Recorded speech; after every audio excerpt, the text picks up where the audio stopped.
Hello. Okay. History 360 में आप लोगों का स्वागत है।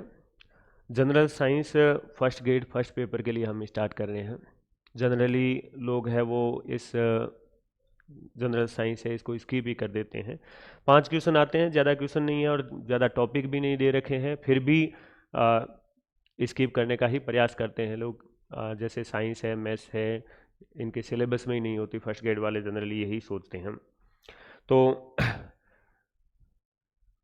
सबसे पहले हम जो टॉपिक दे रखे हैं उस टॉपिक के हिसाब से ये स्टार्ट करेंगे और कोशिश करेंगे कि आपको अच्छी तरह से समझ में आए और टू दी पॉइंट ही लेंगे हम। जो चीज़ें हमारे सिलेबस में है और जो काम की चीज़ें हैं उन्हीं को ही हम पढ़ेंगे। पहला टॉपिक लेंगे हम। पहला टॉपिक है अपना अणु, परमाणु एवं अणु, एटम एंड मॉलिक्यूल। हमारे अड़ोस पड़ोस के जितने भी जो चीज़ें होती हैं उनको हम साइंस की भाषा में क्या कहते हैं? पदार्थ या फिर इनको द्रव्य कहा जाता है। हमारे अड़ोस पड़ोस जितने भी होते हैं इनको हम कहेंगे पदार्थ या फिर द्रव्य। उनको नाम दिया जाता है, पदार्थ नाम दिया जाता है या फिर इनको द्रव्य नाम दिया जाता है। और पदार्थ या फिर द्रव्य, अलग अलग लोगों के बीच में ये क्यूरियोसिटी थी, जिज्ञासा थी कि ये पदार्थ है वो किससे मिलकर बना होता है। तो सबसे पहले भारतीय दार्शनिक थे, महर्षि कणाद थे। उन महर्षि कणाद ने पदार्थ को लिया और सबसे पहला काम है वो किसने किया था? तो वो किया था हमारे महर्षि कणाद ने। महर्षि कणाद ने पदार्थ को लिया और पदार्थ को छोटा करते गए। उन्होंने क्या लिया है? पदार्थ लिया है और पदार्थ को छोटा करते गए, छोटा करते गए। तो एक कंडीशन ऐसी आई कि उसके बाद वो पदार्थ और अधिक छोटा नहीं हुआ और उस स्थिति को इन्होंने क्या नाम दे दिया? कण नाम दे दिया।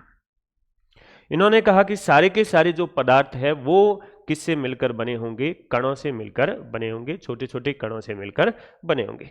फिर गीता के कुछ जो उपदेश थे उनका प्रयोग उन्होंने इस कण के लिए कर दिया। उन्होंने कहा कि जैसे गीता में लिखा हुआ है, नैनम छिदन्ति शस्त्राणि नैनम दहति पावकः न च एनम क्लीदन्ति आपो न शोष्यति मारुतः। जिसका अर्थ है कि आत्मा अजर है, आत्मा अमर है, सभी जीवों का निर्माण आत्मा से हुआ है। आत्मा को न तो उत्पन्न किया जा सकता है न ही नष्ट किया जा सकता है। आत्मा को न तो हवा सुखा सकती है, न ही पानी उसे भिगो सकता है, न ही उसे आग जला सकती है, न ही शस्त्रों से बींधा जा सकता। सेम लाइन उन्होंने इसके लिए भी कह दी कि सारे के सारे पदार्थ है वो किससे मिलकर बने होते हैं? कण से मिलकर बने होते हैं। तो कण के बारे में किसने बताया था? महर्षि कणाद ने। दूसरा कहा था कि कण को न तो उत्पन्न किया जा सकता है और न ही नष्ट किया जा सकता है। कण अजर है, कण अमर है।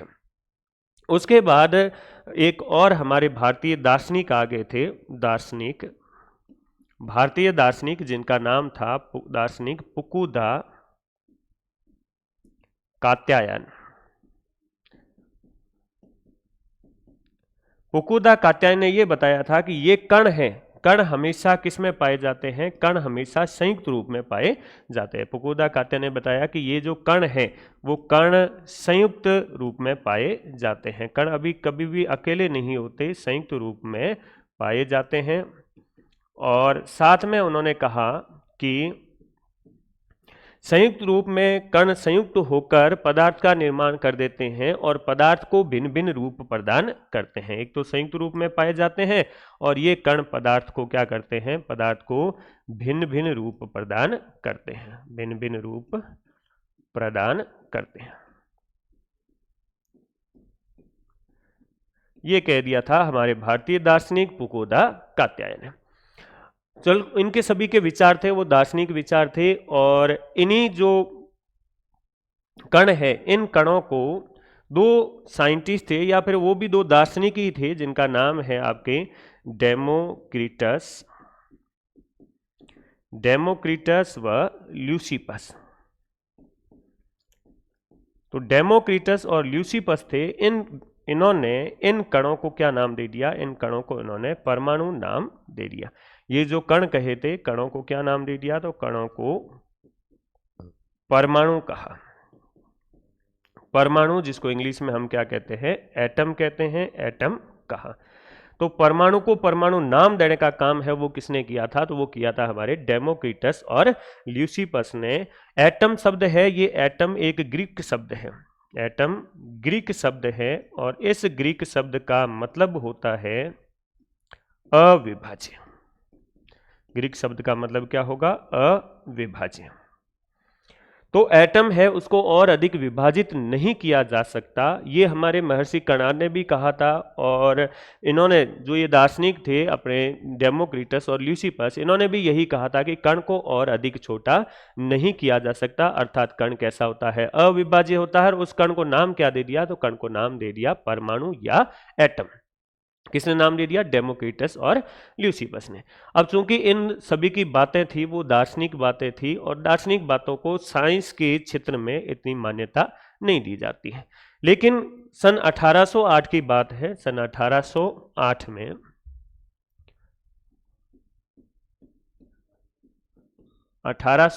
में जॉन डॉल्टन ने किसकी खोज की? परमाणु की खोज की।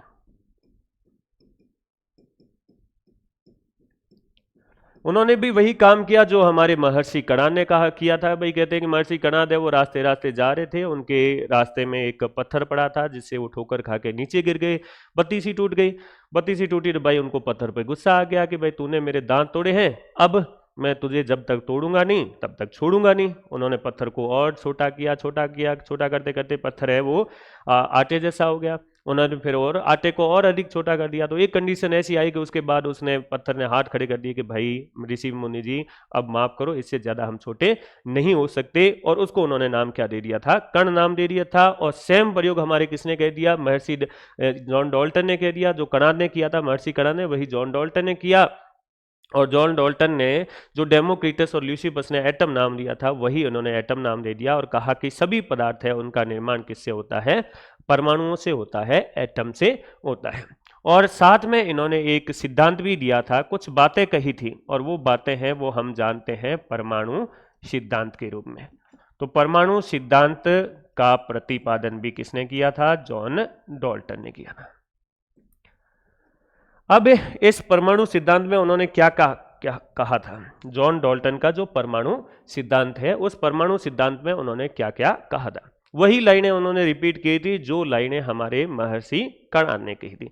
पहली लाइन ये थी कि भाई सारे के सारे जो पदार्थ है सभी पदार्थों का निर्माण किससे होता है? परमाणुओं से होता है। तो सभी पदार्थ है उन पदार्थों का निर्माण परमाणुओं से। पदार्थों का निर्माण किससे होता है? परमाणुओं से होता है।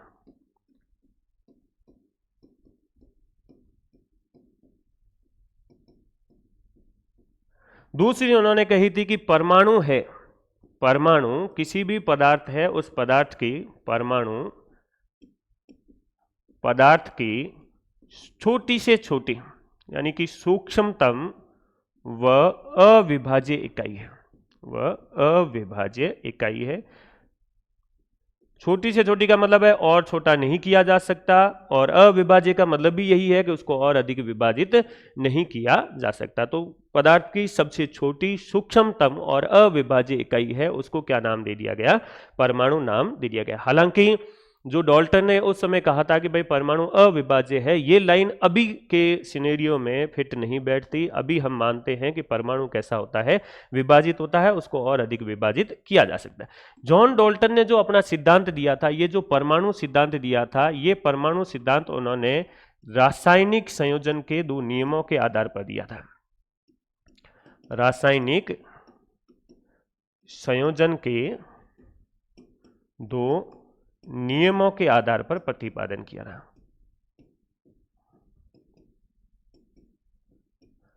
कौन कौन से नियम थे? दो नियमों के आधार पर प्रतिपादन किया था। रासायनिक संयोजन के दो नियमों के आधार पर प्रतिपादन किया था। वो दो नियम कौन से थे? तो पहला नियम था द्रव्यमान संरक्षण का नियम, द्रव्यमान संरक्षण का नियम। और दूसरा नियम था निश्चित अनुपात का नियम, निश्चित अनुपात का नियम। तो इन दो नियमों को उन्होंने आधार बनाकर अपना परमाणु सिद्धांत है वो प्रस्तुत किया था जॉन डाल्टन ने। अब ये नियम क्या है, तो इन नियमों के बारे में विस्तृत व्याख्या है वो हम आगे करेंगे। तो जॉन डाल्टन ने पहली लाइन क्या कही थी, पहली लाइन यही कही थी कि सभी पदार्थों का निर्माण है वो किससे होता है, परमाणुओं से होता है। दूसरी लाइन इन्होंने कही थी कि परमाणु है पदार्थ की सूक्ष्मतम व अविभाज्य इकाई है और इसको अधिक विभाजित नहीं किया जा सकता। तीसरी लाइन बड़ी इंपॉर्टेंट लाइन है, इन्होंने कहा था कि एक ही पदार्थ है, अगर पदार्थ क्या है, एक ही है, एक ही पदार्थ या फिर आपके तत्व है, एक ही पदार्थ या आपने क्या ले लिया है, तत्व ले लिया है, तो एक ही पदार्थ के सभी परमाणुओं का द्रव्यमान, परमाणुओं का द्रव्यमान एवं गुणधर्म, द्रव्यमान व गुणधर्म सारे के सारे गुण हैं वो समान होते हैं, गुणधर्म समान होते हैं। अब ये क्या मामला है, अगर आपने मान लीजिए एक ही तत्व लिया है और उसके दो टुकड़े ले लिए हैं, जैसे आपने सोने का टुकड़ा ले लिया है, एक तो इतना छोटा सा सोने का टुकड़ा ले लिया है और एक आपने मान लीजिए ये 1 तोला ले लिया है, कितना लिया है, 1 तोला ले लिया है, और दूसरा आपने ले लिया है 1 किलो, 1 किलो ले लिया है, या फिर मान लीजिए आपने ले लिया है 200 ग्राम। तो एक तो आपने 1 तोला ले लिया है और एक आपने 200 ग्राम है वो सोने का टुकड़ा ले लिया है, तो इन दोनों टुकड़ों की परमाणु है वो एक जैसे होंगे। भाई आप हम ऐसे थोड़ी कह सकते हैं कि भाई ये जो 1 तोला है इस सोने की जो प्रॉपर्टी है वो अलग होगी और ये जो 200 ग्राम है उसकी प्रॉपर्टी अलग होगी। प्रॉपर्टी अलग हुआ कौन सा, सिर्फ अलग की हुई, भैया अलग हुई, पैसे अलग लगेंगे, बाकी इनकी प्रॉपर्टी क्या रहेगी, सेम रहेगी। जो गुण 1 तोले का जो सोना है वो प्रदर्शित करेगा वही गुण कौन सा करेगा, 200 ग्राम। यानी कि एक ही पदार्थ है तो एक ही पदार्थ के जो या तत्व है उसके सभी परमाणु है उनका द्रव्यमान और उनके रासायनिक गुणधर्म है वो क्या होते हैं, समान। द्रव्यमान जिसको हम भार कहते हैं, हालांकि भार और द्रव्यमान अलग है, तो वो बराबर होगा। इस सोने का अगर एक परमाणु निकालोगे और इधर से भी एक परमाणु निकालोगे तो दोनों परमाणु का द्रव्यमान क्या होगा, बराबर होगा, समान होगा, और गुण भी क्या होंगे, समान। लेकिन अगर आपने एक ही पदार्थ नहीं लिया है और आपने क्या ले लिया है, भिन्न भिन्न पदार्थ ले लिए हैं, अलग अलग पदार्थ ले लिए हैं, ठीक है, भिन्न भिन्न पदार्थ, या फिर आपने ले लिए है तत्व, तो भिन्न भिन्न पदार्थ के परमाणुओं का द्रव्यमान, परमाणुओं का द्रव्यमान व गुणधर्म अलग अलग होते हैं। गुणधर्म क्या होते हैं, अलग अलग होते हैं।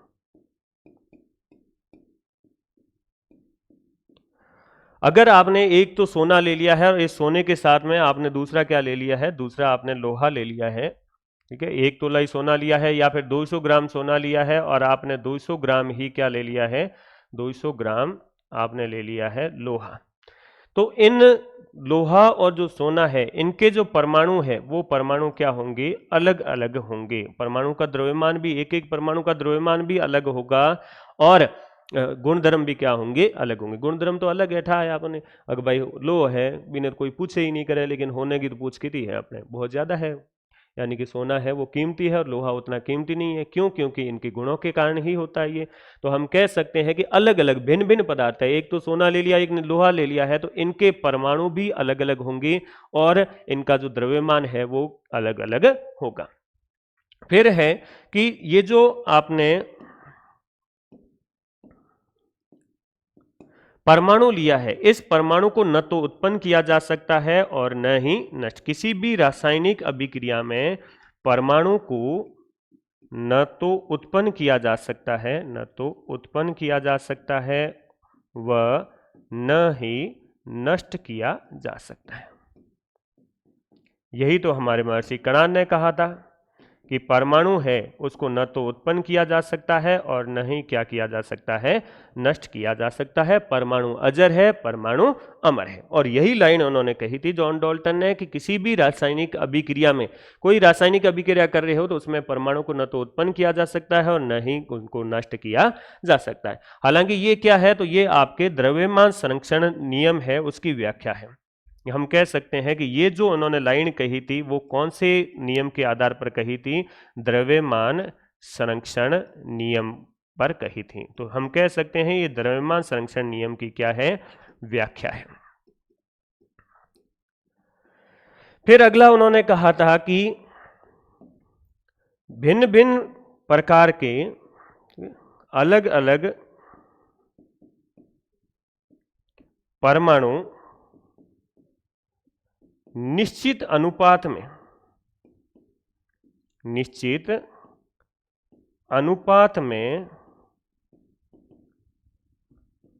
मिलकर यौगिक का निर्माण करते हैं, यौगिक का निर्माण करते हैं। अब यौगिक का निर्माण कैसे है और भिन्न भिन्न परमाणु कैसे हैं, तो मान लीजिए आप लेके आ रहे हो जल, पानी, तो इस जल का जो अणुसूत्र होता है, जल का सूत्र होता है, वो होता है H2O। तो यहां पर कितने परमाणु हैं, दो टाइप के परमाणु हैं, अलग अलग परमाणु हैं दो। एक तो परमाणु है हाइड्रोजन का और दूसरा परमाणु कौन सा है, तो दूसरा परमाणु है ऑक्सीजन। कितने अनुपात में मिले हैं, तो जब हाइड्रोजन गिनती में संख्या की बात करें तो संख्या में हाइड्रोजन कितने आए हैं, 2, और ऑक्सीजन संख्या में कितना आया है, 1 आया।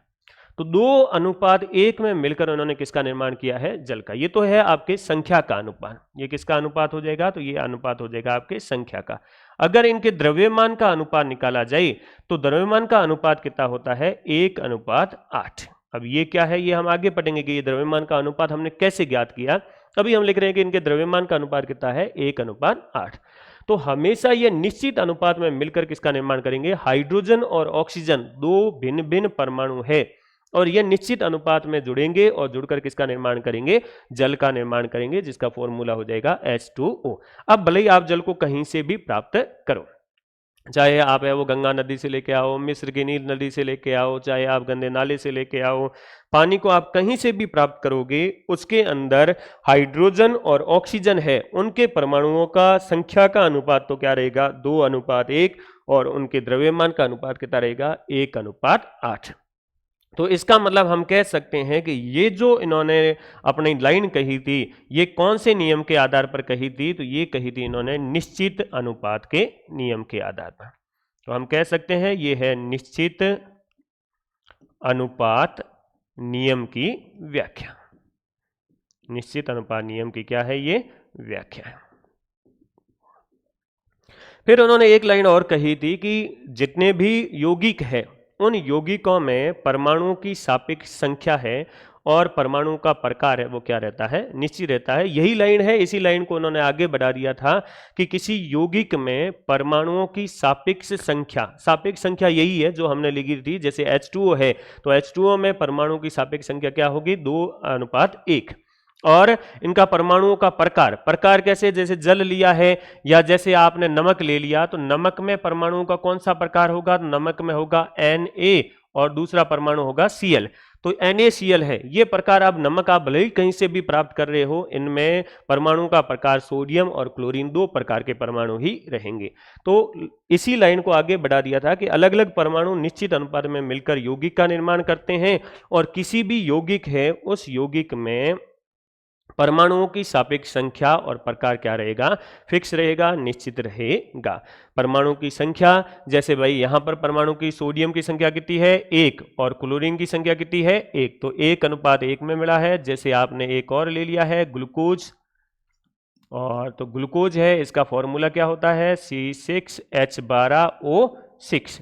तो इसमें परमाणु की संख्या कितनी है, कार्बन की संख्या 6 है, हाइड्रोजन की संख्या 12 है और ऑक्सीजन की संख्या कितनी है, 6 है। तो ये संख्या हमेशा क्या रहेगी, तो ये संख्या फिक्स रहेगी। अब ये परमाणुओं के सिद्धांत के जो बारे में था, जो किसने प्रस्तुत किया था, जॉन डाल्टन है। अब जॉन डाल्टन ने जब परमाणु सिद्धांत दिया था और परमाणु सिद्धांत में उन्होंने ये जो दो नियम है, इन नियमों की अच्छी तरह व्याख्या करते हुए ये परमाणु सिद्धांत दिया था, तो लोगों में क्यूरियोसिटी जगी कि भाई वाकई में पदार्थ है वो परमाणु से मिलकर बना होता है, तो ये परमाणु है वो कैसे होते हैं, कैसे दिखाई देते हैं, उनका आकार कैसा होता है, अलग अलग जानकारी है वो पूछी गई। पूछा गया डाल्टन से कि भाई परमाणु कैसा होता है, कि साहब मेरे हिसाब से तो परमाणु है वो गोल होना चाहिए।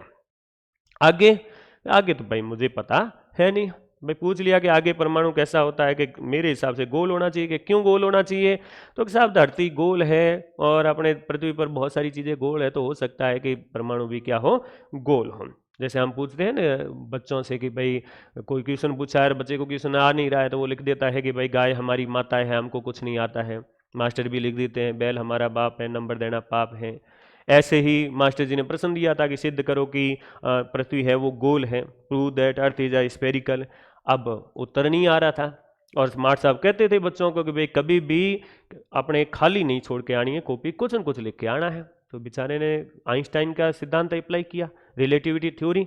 उसने कहा था कि अगर हम कुछ पृथ्वी पर बहुत सारी चीज़ें हैं वो गोल बता दें तो हो सकता है कि पृथ्वी भी कैसी होगी, गोल होगी। तो उन्होंने कहा कि भाई, उसने लिखा थाली, मटकी, बटकी, लड्डू, मतीरो गोल है, गेंद गोल है, रोटी गोल है, गुरुजी को माथो भी गोल है, मटकी भी गोल है, और धरती पर इतनी चीज़ा गोल है, इनरो मतलब धरती भी गोल है। धरती पर इतनी चीज़ा गोल है, इनरो मतलब क्या है कि धरती भी गोल है। मास्टर ने जवाब पढ़ा, जवाब तो बहुत बढ़िया लिखा हुआ था।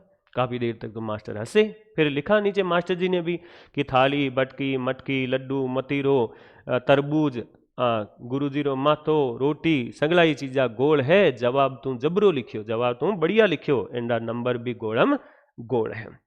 तो ऐसे ही भाई डाल्टन से पूछ लिया कि कैसा होता है परमाणु, के मेरे हिसाब से गोलाकार होता है, बाकी के बाकी मुझे जानकारी है नहीं।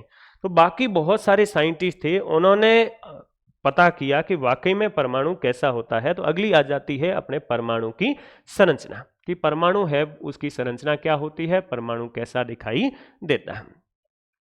अलग अलग साइंटिस्टों का इसमें योगदान आता है, सभी ने खोजबीन करके ये बताया कि वाकई में परमाणु का आकार तो कैसा होता है, गोल होता है। किस तरह होता है, तो परमाणु का आकार कुछ इस तरह गोल पाया जाता है।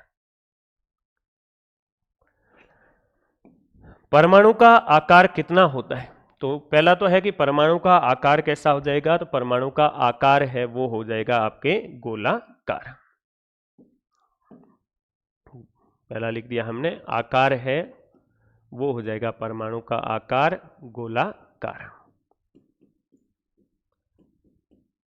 कितनी साइज होती है परमाणु की, तो परमाणु की जो साइज होती है वो साइज होती है आपके 10 की घात -10 मीटर। नॉर्मली ये कौन से परमाणु की होती है, तो ये अपने होती है हाइड्रोजन परमाणु की। हाइड्रोजन परमाणु है उसका साइज कितना होता है, 10 की घात -10 मीटर। अब ये क्या है, ये बहुत ही छोटा है, परमाणु 10 की घात -10 मीटर है, इसका मतलब है कि परमाणु बहुत ही छोटा है। कितना छोटा है, तो भाई 10 की घात -2 मीटर होता है, उसको हम क्या कहते हैं, तो उसको हम कहते हैं सेंटीमीटर। यानी कि 1 सेंटीमीटर किसके बराबर होता है, 10 की घात -2 मीटर के। और अगर 10 की घात हम -3 मीटर लिख देते हैं तो ये किसके बराबर होता है, ये मिलीमीटर के बराबर होता है। 1 मिलीमीटर बराबर होता है 10 की घात -3 मीटर। और अगर उससे भी छोटा करें तो ये आ जाता है 10 की घात -6 मीटर, और ये होता है आपके माइक्रोमीटर के बराबर। माइक्रोमीटर कहते हैं 10 की घात -6 मीटर। और 10 की घात अगर -9 मीटर है तो उसको क्या कहा जाता है, तो उसको कहा जाता है नैनोमीटर। नॉर्मली ये साइज होती है अपने परमाणु की। और हाइड्रोजन परमाणु की बात करें तो वो होता है 10 की घात -10 मीटर। 10 की घात -10 मीटर है, इसको नॉर्मली क्या कहा जाता है, एंगस्ट्रॉम कहा जाता है। 10 की घात -10 मीटर को ऐसे लिखा जाता है 1/10 की घात कितनी हो जाएगी, 10। या इसको और आगे ऐसे भी लिखा जा सकता है 1/1 2 3 4 5 6 7 8 9 10, ऐसे लिख दिया जाता है। और इसका उत्तर ये मीटर के बराबर है। और इसका आंसर लिखो तो कितना आ जाएगा, 0.1 2 3 4 5 6 7 8, और ये हो जाएगा 1 मीटर, ऐसे लिखा जाएगा इसको। यानी कि इतना छोटा है वो क्या होता है, अपने परमाणु होता है। और परमाणु को हम नग्न आंखों से देख नहीं पाएंगे। बहुत सारे परमाणुओं की, कई करोड़ों परमाणुओं की अगर ढेरी लगा दें तब भी जाके आपके एक छोटा सा कागज का जो पन्नी है वो बनेगी। तो परमाणु का आकार है वो गोलाकार होता है और इसकी साइज कितनी होती है, 10⁻⁻10 मीटर, जो कि नॉर्मली किसकी है, हाइड्रोजन की है। अब परमाणु का जो केंद्रीय भाग है, ये केंद्रीय भाग कैसा होता है, केंद्रीय भाग थोड़ा सा धनावेशित तो होता है। केंद्रीय भाग, परमाणु का जो केंद्रीय भाग है, ये केंद्रीय भाग ठोस व धनावेशित होता है और इस केंद्रीय भाग को नाम दिया जाता है आपके नाभिक।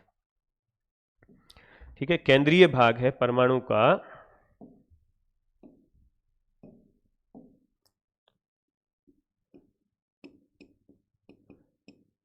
केंद्रीय भाग धनावेशित होता है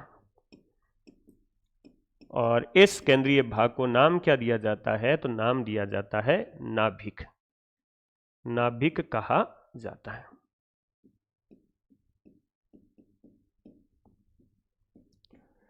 केंद्रीय भाग धनावेशित होता है और इस केंद्रीय भाग को नाम क्या दे दिया जाता है, नाभिक नाम दे दिया जाता है। थोड़ा केंद्र में ही ले लेते हैं, ये हो गया नाभिक।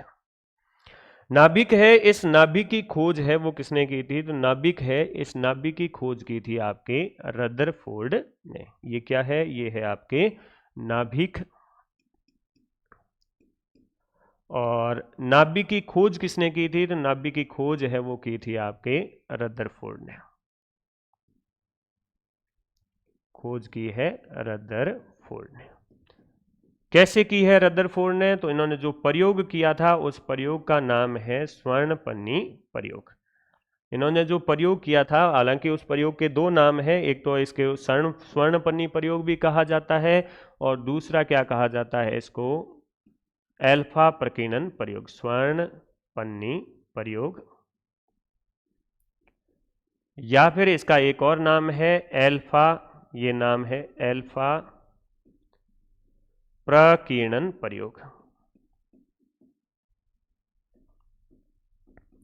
इस प्रयोग की सहायता से इन्होंने किसकी खोज कर दी थी, नाभिक की खोज कर दी थी। ये जो नाभिक है, इस नाभिक का आकार कितना होता है, तो हमारे जो नाभिक है, इस नाभिक का आकार परमाणु की तुलना में बहुत ही छोटा होता है, 10⁻⁻15 मीटर। नाभिक का आकार होता है आपके 10⁻⁻15 मीटर। अब नाभिक में कौन रहते हैं, तो नाभिक में आदमी के दो आदमी पाए जाते हैं, दो आदमी बैठे रहते हैं। एक तो अपने रहा करे नारणो और दूसरा कौन रहा करे, पूर्णमा। ठीक है, नारणाराम और पूर्णमाराम, ये दो प्राणी है वो किस में पाए जाते हैं, नाभिक में पाए जाते हैं। नाभिक में एक तो रहेगा नारणा और एक कौन रहेगा, पूर्णमा। इनका एक और भाई है, एक भाई और है बेचारों में, बिना घरों निकाल दी नो बाहर, जगह को नो है ईरो, ईसराराम, जिसको घर से निकाल दिया इन्होंने बाहर। तो ये घर के चारों ओर क्या करता रहता है, चक्कर लगाता रहता है। घर के चारों ओर क्या करता रहता है, चक्कर लगाता रहता है। यानी कि एक परमाणु है, उस परमाणु में कितने मूल परमाणविक कण पाए जाते हैं, तो परमाणु में 3 मूल परमाणविक कण पाए जाते हैं। परमाणु में 3 मूल परमाणविक कण, इनको परमाणविक कण कहा जाता है, परमाणविक कण पाए जाते हैं। और वो 3 मूल परमाणविक कण कौन से हैं, प्रोटॉन, न्यूट्रॉन और इलेक्ट्रॉन, पूर्णमो, नारणो और ईरो। यानी कि ईसराराम, पूर्णमाराम, नारणाराम और ईसराराम, ये 3 भाई हैं। और इसमें नाभिक के अंदर कौन रहते हैं, पूर्णमाराम और नारणाराम, और नाभिक से बाहर कौन पाया जाता है, ईसराराम पाया जाता है, जो नाभिक के चारों ओर बेचारे घर के चारों ओर चक्कर लगाता रहता है कि कहीं से भी मुझे घर के अंदर घुसने के लिए जगह मिल जाए, मैं फटाक से कूदकर घर के अंदर घुस जाऊं। लेकिन इसको जगह है वो मिलती नहीं है, तो ये घर के चारों ओर क्या करता रहता है, चक्कर लगाता रहता है। अब बात आती है कि इसको घर से बाहर निकाला क्यों है, क्या रीजन है कि इसको घर से बाहर निकाला है। ये कुछ तो कारण होगा जिसके कारण इसको घर से क्या किया है, बाहर निकाला है। तो हम कारण देख लेते हैं। जो ये जो पूर्णमाराम है, इसको हम क्या कहेंगे, तो इसको हम कहेंगे प्रोटॉन। पूर्णमाराम को क्या नाम दे दिया जाएगा, तो इसको कहा जाएगा प्रोटॉन। प्रोटॉन है वो, प्रोटॉन कैसा होता है, प्रोटॉन होता है धनावेशित। प्रोटॉन का आवेश कैसा होता है, प्रोटॉन का आवेश होता है धनावेशित। यानी कि ये धन कमा के लाता है। क्या कमा के लाता है? प्रोटॉन। प्रोटॉन है वो धन कमा के लाता है, धनावेशित कमाई करके लेके आता है, तो ये है धनावेशित। यहां पर नारने की बात करें तो नारना एकदम नोटल आदमी है, किसी से कोई लेना देना नहीं, न उद्दो को लेना न मादो को देना, मस्त रहो मस्ती में, आग लगे चाहे बस्ती में। और पूर्णिमा बेचारा कमा के लेके आता है। क्या कमा के लाता है? पैसे। और पैसे को हम क्या कहते हैं? धन कहते हैं। अर्थात ये कैसा होता है? धनावेशित होता है। कितना धन कमा के लाता है, यानी कि इसके ऊपर कितना आवेश होता है, धनावेश कितना होता है, तो ये बेचारा कमा के लाता है, आवेश का मान है इसके ऊपर 1.6 इंटू 10 की घात 1.6 इंटू 10 की घात -19 कूलाम। इतना सारा ये पैसा कमा के लाता है। और नारायण बेचारा कुछ नहीं करता, मस्त रहो मस्ती में, आग लगे चाहे बस्ती में। ये किसका नारा है? तो ये हमारे न्यूट्रॉन का नारा है। खतरनाक कौन है? खतरनाक है इलेक्ट्रॉन। आमदनी अठन्नी, खर्चा रुपया। ईसरा राम है वो कमाता धमाता कुछ नहीं है, खर्च करने में आगे रहता है। कितना खर्च करता है भाई? जितना बेचारा प्रोटॉन है वो कमा के लाता है, उतना तो ये इलेक्ट्रॉन है वो खर्च कर ही देता है, और बाकी बचा है तो किसी से उधार ले लेता है। उधार को क्या कहा जाता है? ऋण लेना। इसका मतलब है कि जो इलेक्ट्रॉन है वो कैसा होता है? तो इलेक्ट्रॉन होता है ऋणावेशित। इलेक्ट्रॉन है, ये इलेक्ट्रॉन कैसा हो जाएगा? तो इलेक्ट्रॉन हो जाएगा आपके ऋणावेशित। ये है आपके इलेक्ट्रॉन।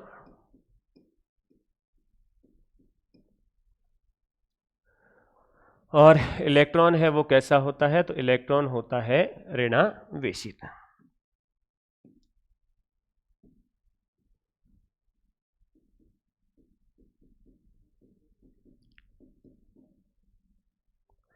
अब कितना ऋण होता है, कितना खर्च करता है? तो बेचारा जितना मेहनत करके कौन कमा के लाता है? जितना मेहनत करके प्रोटॉन कमा के लाता है, उतना का उतना ये खर्च कर देता है। यानी कि इसके ऊपर जो आवेश है वो आवेश कितना होता है? तो आवेश होता है आपके -1.6 इंटू 10 की घात -19 कूलाम।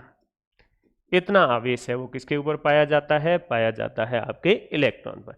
जितना मेहनत करके प्रोटॉन कमा के लाता है, उतना खर्च कौन कर देता है? इलेक्ट्रॉन कर देता है।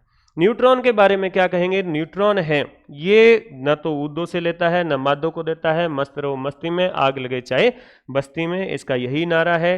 तो न्यूट्रॉन है उसके बारे में ज़्यादा हम चिंता नहीं करते हैं। तो ये हो गया आपके न्यूट्रॉन। और न्यूट्रॉन के बारे में हम कहेंगे कि न्यूट्रॉन है वो कैसा है? तो न्यूट्रॉन होगा आपके उदासीन, न्यूट्रल आदमी। नोटल क्या करें अपने मारवाड़ी में, नोटल आदमी है। नोटल को मतलब है किसी से कोई लेना देना नहीं, उदासीन होता है। अब बात आती है कि इनकी खोज किसने की थी। ये एक क्वेश्चन ज्यादा बनता है कि जो इलेक्ट्रॉन, प्रोटॉन और न्यूट्रॉन है, इनकी खोज करता कौन कौन थे, इनकी खोज किसने की थी। तो सबसे पहले इसके लिए हम है वो एक ट्रिक याद रख सकते हैं इनकी खोजकर्ता के लिए, और वो ट्रिक है अपने ईंटों पर गोपो नाचे। अब ट्रिक है वो याद रख सकते हैं, वो है अपने ईंटों पर गोपो नाचे। ये है इलेक्ट्रॉन, प्रोटॉन और न्यूट्रॉन के खोजकर्ता। भाई जब हमारे शादी ब्याह होती है, शादी ब्याह में दोस्त वगैरह आते हैं, उनको अगर सोमरस वगैरह पिला दें, तो सोमरस पिलाने के बाद जब उनको सोमरस का इफेक्ट उनके ऊपर आ जाता है, तो उसके बाद वो कहीं भी नाच लेते हैं। उनके लिए स्टेज वगैरह की जरूरत नहीं है, ईंट है तो ईंटों पर भी नाच लेंगे वो, और डीजे की भी जरूरत नहीं है। आप अगर साइड में ड्रम भी बजा लोगे तब भी वो क्या कर लेंगे? नाच लेंगे। तो ईंटों पर गोपो नाचे। ई से क्या हो जाएगा? इलेक्ट्रॉन। टॉ से हो जाएगा थॉमसन। तो इलेक्ट्रॉन है उसकी खोज है वो किसने की थी? तो इलेक्ट्रॉन की खोज है वो आपके की थी जे थॉमसन है। इलेक्ट्रॉन है इसकी खोज किसने की थी? तो इलेक्ट्रॉन की खोज की थी जे थॉमसन, जे थॉमसन। फिर पर का मतलब है परमाणु, तो ये किस में पाए जाते हैं? परमाणु में पाए जाते हैं। गो का मतलब होगा गोल्डस्टीन और पो का मतलब होगा प्रोटॉन। तो प्रोटॉन की खोज है वो किसने की थी? तो प्रोटॉन की खोज है वो की थी आपके गोल्डस्टीन ने। खोज तो कर दी थी गोल्डस्टीन ने, लेकिन यहाँ पर पंडित जी का नाम है, वो पंडित जी का काम, पंडित क्या करते हैं, नामकरण संस्कार करते हैं। तो प्रोटॉन है उसकी खोज तो आपके कर दी थी, अब गोल्डस्टीन है, लेकिन प्रोटॉन को प्रोटॉन नाम देने का श्रेय है वो किसको जाता है, तो वो जाता है आपके रदरफोर्ड को। रदरफोर्ड ने प्रोटॉन को प्रोटॉन नाम दिया था। खोज तो गोल्डस्टीन ने की थी, लेकिन प्रोटॉन को प्रोटॉन नाम देने का काम किसने किया था, रदरफोर्ड ने। और ना का मतलब होगा न्यूट्रॉन और चे का मतलब होगा चैडविक। तो न्यूट्रॉन की खोज है वो किसने की थी, तो न्यूट्रॉन की खोज की थी जेम्स चैडविक ने, जेम्स चैडविक। तो एक परमाणु है, इस परमाणु में मूल 3 परमाणुविक कण पाए जाते हैं, प्रोटॉन, न्यूट्रॉन और इलेक्ट्रॉन। ठीक है, परमाणु में कितने मूल परमाणुविक कण है, 3 है। कौन कौन से है, प्रोटॉन है, न्यूट्रॉन है और कौन सा है, इलेक्ट्रॉन।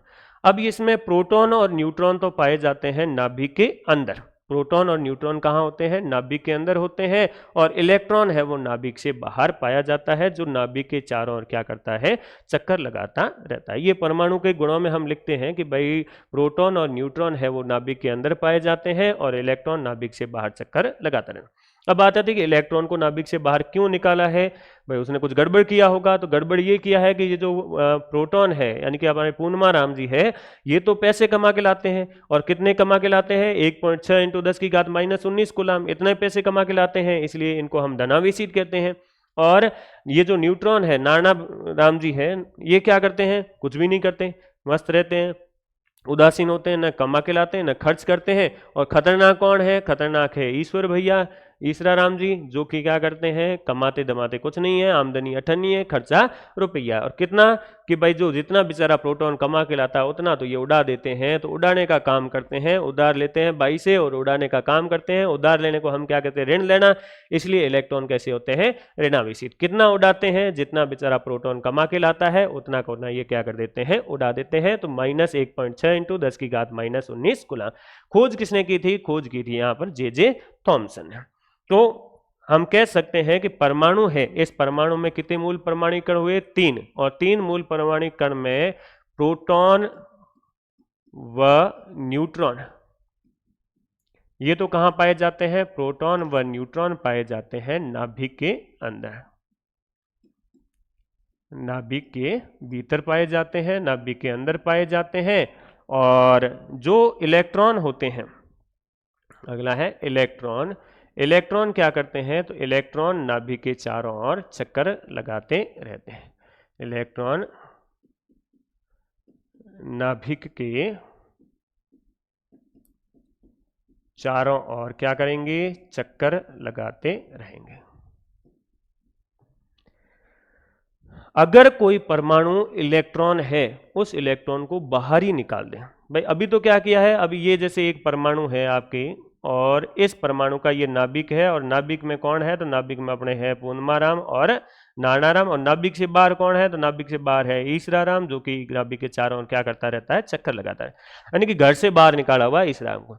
अब अगर गांव से ही बाहर निकाल दे, तड़ी पार कर दे, तो इस गांव से ही बाहर निकाल दे, इस गांव से बाहर निकालेंगे तो क्या होगा, इस गांव को फायदा होगा या नुकसान होगा। भाई ऑब्वियस सी बात है, पूर्णमाराम तो पैसे कमा के ला रहा है, और खर्च कौन कर रहा है, ईसराराम। अगर ईसराराम को घर से ही, पहले तो घर से बाहर निकाला हुआ था, अब गांव से ही बाहर निकाल दिया, तो ओवरऑल इस गांव को क्या होना शुरू हो जाएगा, फायदा होना शुरू हो जाएगा। यानी कि इसके ऊपर क्या आ जाएगा, तो इसके ऊपर आ जाएगा प्लस, प्लस आएगा, यानी कि ये आवेश आ जाएगा। और ये आवेश कौन सा आवेश कहलाएगा, प्लस आवेश है, इसको कहा जाएगा धनावेश। तो ये क्या आ जाएगा, धनावेश। धनावेश आते ही अब इस पूरे को हम नाम दे देंगे धनायन। क्या नाम देंगे, धनायन, धना सेट नाम दे देंगे, क्योंकि धन इसके पास आ जाएगा।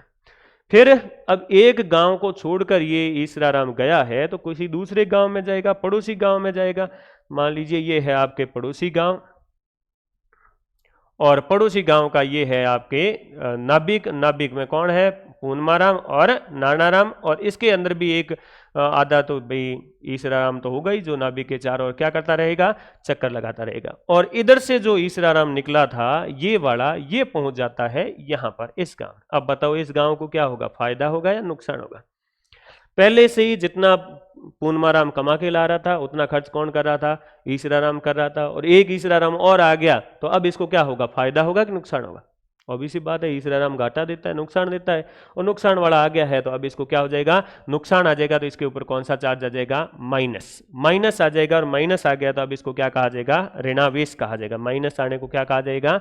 ऋणावेश। तो इसके ऊपर ऋणावेश आ जाएगा, कर्ज चढ़ जाएगा, और कर्ज चढ़ते ही इसको नाम दे दिया जाएगा ऋणायन। क्या नाम दे दिया जाएगा? ऋणायन नाम दे दिया जाएगा। तब हम कह सकते हैं कि अगर कोई परमाणु है वो, अगर कोई परमाणु इलेक्ट्रॉन को त्यागता है, परमाणु इलेक्ट्रॉन को त्यागता है, तो उस पर क्या आ जाएगा? तो उस पर धनावेश आ जाएगा, उस पर धनावेश आ जाएगा, धनावेश आ जाएगा। और उसको कहा क्या जाएगा? धनावेश आ जाएगा तो उसको कहा जाएगा धनायन नाम दिया जाएगा। क्या नाम दिया जाएगा? धनायन नाम दिया जाएगा। अगर कोई परमाणु इलेक्ट्रॉन को ग्रहण करता है, फिर उसको परमाणु नाम नहीं देके उसको क्या नाम दे दिया जाएगा? धनायन कह दिया जाएगा। और अगर कोई परमाणु इलेक्ट्रॉन को ग्रहण करे, यदि परमाणु इलेक्ट्रॉन को ग्रहण करे, परमाणु इलेक्ट्रॉन को ग्रहण करे, तो उस पर क्या आ जाएगा? तो उस पर ऋणावेश आ जाता है, ऋणावेश आ जाता है। और उसको नाम क्या दे दिया जाता है? तो उसको नाम दे दिया जाता है ऋणायन। अब उसको ऋणायन नाम है वो दे दिया जाता है। तो ये ध्यान रखना हमें, जब कोई परमाणु है वो इलेक्ट्रॉन को त्यागता है तो उसके ऊपर धनावेश आ जाता है, और जब कोई परमाणु इलेक्ट्रॉन को ग्रहण करता है तब उसके ऊपर क्या आ जाता है? ऋणावेश आ जाता है। फिर उनको धनायन और क्या कहा जाता है? ऋणायन कहा जाता है। कुल मिला के उनको नाम क्या दे दिया जाता है? तो उनको नाम दे दिया जाता है आयन। उनको अब परमाणु की बजाय क्या नाम दिया जाता है? आयन नाम दिया जाता है।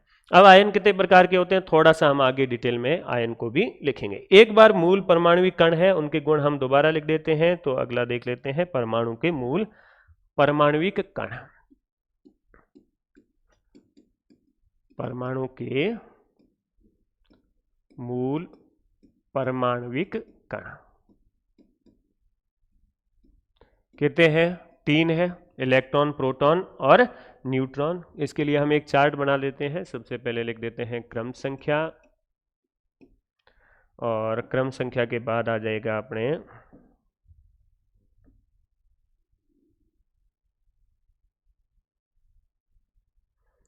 मूल कण। किस मूल कण की आप बात कर रहे हैं? प्रोटॉन, इलेक्ट्रॉन या न्यूट्रॉन मूल कण। मूल कण के बाद उनका खोजकर्ता लिख देते हैं कि किसने खोज की थी, खोजकर्ता। खोजकर्ता के बाद हम उनके लिख देते हैं प्रकृति। प्रकृति में हम क्या लिखेंगे कि उनके ऊपर कौन सा आवेश है, धनावेश है या ऋणावेश है। तो लिख देंगे प्रकृति।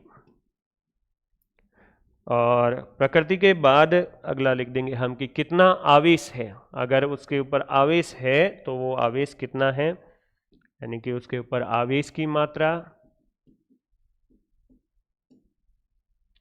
और आवेश के बाद हम लिख देंगे कि उसके अंदर द्रव्यमान कितना है।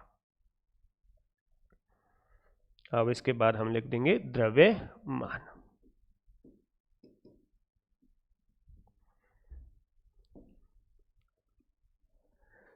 सबसे पहला है वो मूल कण हम ले लेते हैं प्रोटॉन। फर्स्ट मूल कण आ जाएगा आपके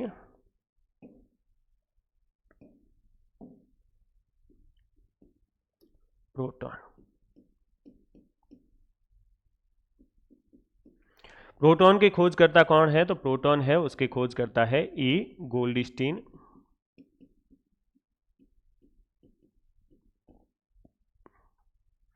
प्रकृति कैसी? हाँ, एक गोल्डस्टीन खोज करता है, लेकिन इसको प्रोटॉन नाम देने का काम किसने किया था? तो नाम दिया था आपके रदरफोर्ड ने। प्रकृति कैसी होती है? तो पैसे कमा के लाता है, यानी कि ये कैसी होती है? धनावेशित होती है। इसके ऊपर आवेश की मात्रा कितनी पाई जाती है? तो इसके ऊपर आवेश की मात्रा है 1.6 इंटू 10 की घात माइनस 19 कूलम। द्रव्यमान या भार कितना होता है इसका? हालांकि भार और द्रव्यमान अलग है, फिर भी हम क्या है, भार को ही द्रव्यमान को ही भार मानते हैं। तो इसका भार होता है 1.67 इंटू 10 की घात माइनस 27 किलोग्राम। ये किलोग्राम में है और ग्राम में लिखोगे तो कितना हो जाएगा? माइनस के 24 ग्राम हो जाएगा। ये आपके हो गया पहला मूल कण। दूसरा मूल कण ले लेते हैं हम। दूसरा है मूल कण अपने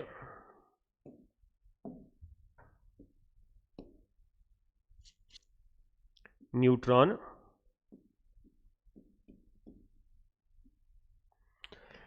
न्यूट्रॉन की खोज करता कौन है? तो न्यूट्रॉन की खोज करता है जेम्स चैडविक। James Chadwick. प्रकृति कैसी है? प्रकृति है उदासीन, किसी से कोई लेना देना नहीं है, तो प्रकृति हो जाएगी इसकी उदासीन। आवेश की मात्रा कितनी होगी? तो अब चार्ज होता ही नहीं, न कमाता है न खर्च करता है, तो आवेश कितना हो गया? 0। द्रव्यमान कितना हो गया? तो 1.68 गुणा 10 की घात माइनस 27 किलोग्राम। ये इसका हो गया है द्रव्यमान। और लास्ट ले लेते हैं हम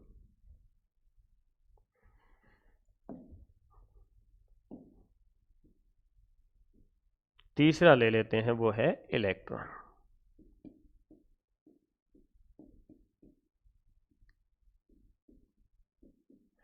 इलेक्ट्रॉन है, इसकी खोजकर्ता कौन थे? तो इसकी खोजकर्ता थे जे थॉमसन। प्रकृति कैसी होती है? प्रकृति होती है इसकी ऋणावेशित।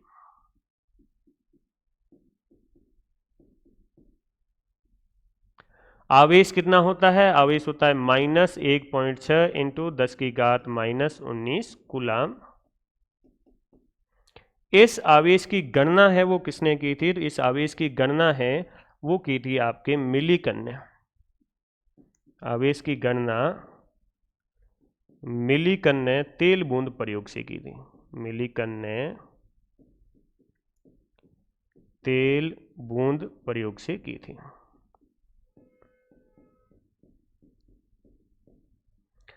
और इसका द्रव्यमान कितना होता है? तो इसका द्रव्यमान हो जाएगा आपके 9.1 इंटू 10 की घात माइनस 31 किलोग्राम।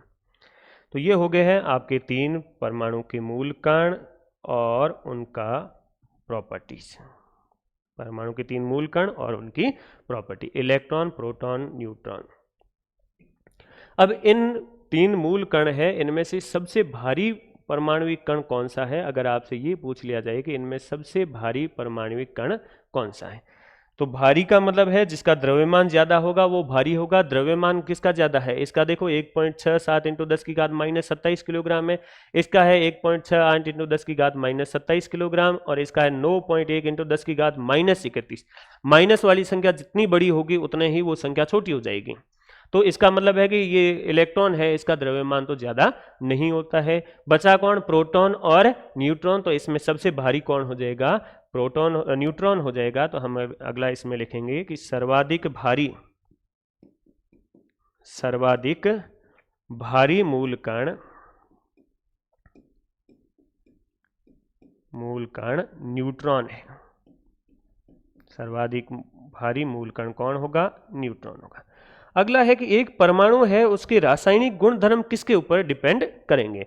भाई जैसे ये परमाणु था, तो इस परमाणु के अंदर, ये परमाणु था, इस परमाणु के अंदर जो गुणधर्म है, परमाणु के रासायनिक गुणधर्म है, वो कौन बताएगा? प्रोटॉन बताएगा, न्यूट्रॉन बताएगा या इलेक्ट्रॉन बताएगा? तो अगर हम देखें तो प्रोटॉन है, वो तो बेचारा कमाऊ पूत है, कमाने के गया है, ठीक है। पूर्णमाराम है वो कमाऊ पूत है और कमाने गया हुआ है, तो ये ज्यादा लोगों से बात करता नहीं है। और न्यूट्रॉन है, इसको तो किसी से कोई लेना देना है ही नहीं। नारायण तो है, वो कैसा है? नोटल आदमी है। अब गांव में कौन घूमता रहता है? गांव में घूमता रहता है ईश्वराराम।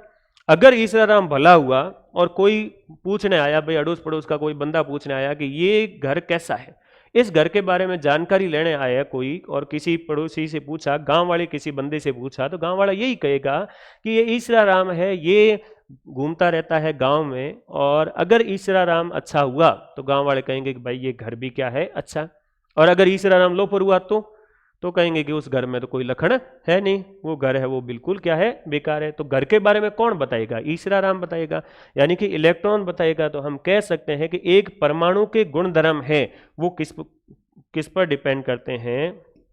इलेक्ट्रॉन पर निर्भर करते हैं। परमाणु के रासायनिक गुणधर्म इलेक्ट्रॉन पर निर्भर करते हैं, इलेक्ट्रॉन पर निर्भर करते हैं।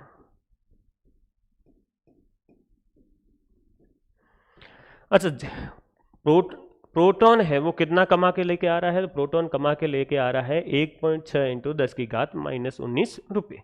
इलेक्ट्रॉन खर्च कितना कर रहा है? -1.6 इंटू 10 की घात -19 रुपये। तो जितना बेचारा प्रोटॉन कमा के ला रहा है उतना ही इलेक्ट्रॉन क्या कर रहा है? खर्च कर रहा है। तो ओवरऑल परमाणु के पास क्या बचा? कुछ भी नहीं बचा। जितना कमाया उतना क्या हो गया? खर्च हो गया, तो जीरो बचा। और जीरो बचा तो हम कह सकते हैं कि एक परमाणु के अंदर इलेक्ट्रॉन और प्रोटॉन है उसकी संख्या बराबर होने के कारण परमाणु है वो कैसा होता है? धनावेशित उदासीन होता है। तो परमाणु है वो कैसा होगा? परमाणु उदासीन होता है, क्योंकि प्रोटॉन और इलेक्ट्रॉन बराबर होते हैं। परमाणु कैसा होगा? उदासीन होता है, उदासीन होता है क्योंकि प्रोटॉन व इलेक्ट्रॉन क्या होंगे? बराबर, इलेक्ट्रॉन बराबर होते हैं।